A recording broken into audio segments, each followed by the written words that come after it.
Est-ce qu'aujourd'hui, il y a des personnes qui ont suivi vos conseils et qui sont condamnées parce que soit ils ont eu des plaintes par les organismes sociaux, et parce que j'ai vu dernièrement qu'il y avait eu une décision de la Cour de cassation en avril 2013, justement, qui condamnait une personne, et le motif c'était... Un éleveur de chevaux. Un éleveur de chevaux. Alors il y a eu effectivement beaucoup de victimes, elles sont au cimetière, on leur a coupé la tête après de longues tortures, et tous ces gens-là ont un carré spécial, c'est le carré des suppliciés de la Sécu, et naturellement nous y allons faire d'affectueuses révérences assez régulièrement. Le jour des morts, qui chacun sait en France se célèbre tous les jours. Non, en réalité, bon, il faut rentrer dans le détail de cet arrêt de la Cour de cassation que je connais très très bien. Je connais cet arrêt, je connais les gens, très bien les gens qui ont présenté cette requête. Bon. La Cour de cassation française est actuellement dans la plus totale illégalité. Ah, ça peut vous paraître curieux, et c'est la Cour de cassation, vous dites d'accord, hein, ben, figurez-vous que la Cour de cassation ne décide plus rien. Désormais, c'est le Conseil constitutionnel qui a décidé, il a tranché la question.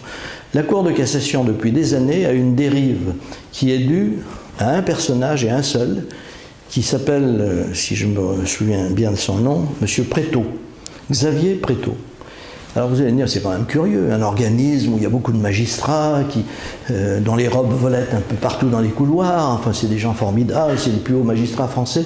Ben, figurez-vous que moi j'ai quand même mes petites entrées ici et là, et je me suis renseigné sur ce qui se passait dans cette Cour de cassation, cette vaste pétaudière située non loin de la Seine à Paris. Eh bien, je me suis entendu dire par quelqu'un qui en était un des plus éminents magistrats, que dans la chambre qui rendait ces arrêts-là, il y avait un personnage sur lequel je me suis renseigné, qui a été nommé par décret comme conseiller en service extraordinaire et qui n'est nullement magistrat. Et ce conseiller est l'auteur, avec M. Dupéroux, des ouvrages les plus répandus sur la sécurité sociale en France. Donc, il a été nommé dans cette chambre pour contraindre la chambre à ne rendre que des avis négatifs sur le monopole de la sécurité sociale. Xavier Prétot.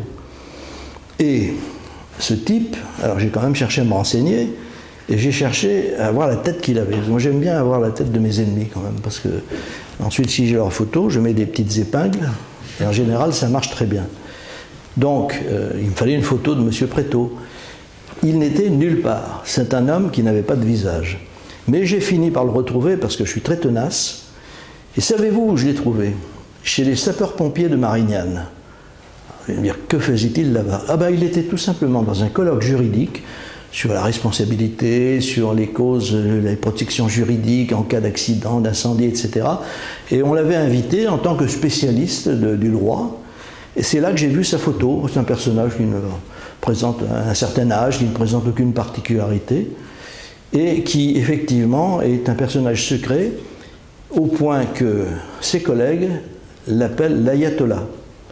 Et c'est cet ayatollah qui oblige la Cour de cassation à une dérive scandaleuse, qui est sans effet maintenant, puisque le Conseil constitutionnel l'a sanctionné au mois de juin dernier, mais qui est quand même très grave, dans la mesure où les présidents et présidentes de chambre, c'est la deuxième chambre civile, se succèdent et continuent d'obéir à M. Prétot. Alors que, parce qu'il n'y a pas de sanction, mais il va y en avoir. Parce que ceux-là, eux, ils font partie de ceux qu'on a bien repérés. Et donc ces magistrats-là, il va falloir qu'ils payent. Et en particulier, nous allons essayer de faire en sorte, quand les comptes vont se régler, qu'ils subissent une clause que d'ailleurs le premier président de la Cour de cassation avait requis de mettre en œuvre, qui est une clause qui est d'ailleurs court dans les conflits qu'on peut avoir, comme par exemple avec un fournisseur, qui lui-même se retourne vers un autre fournisseur. Eh bien, nous allons demander que cette clause soit appliquée aux magistrats quand nous ferons des procès en responsabilité de l'État pour faute lourde de la justice, que la justice, quand l'État sera condamné, se retourne vers les magistrats et les fasse payer. On a le droit, mais on n'applique jamais. Bien, si notre pression est suffisante, le magistrat qui va se retrouver obligé de payer, voire sanctionné sur sa retraite et autres, risque ensuite de regretter amèrement les arrêts qu'il aura rendus. Donc voilà ce que je peux vous répondre concernant cet arrêt qui est scandaleux, évidemment. Bon, si vous en êtes affecté, si vous craignez que malgré tout la Cour de cassation risque de vous faire du tort, ne vous libérez pas, hein, restez comme vous êtes.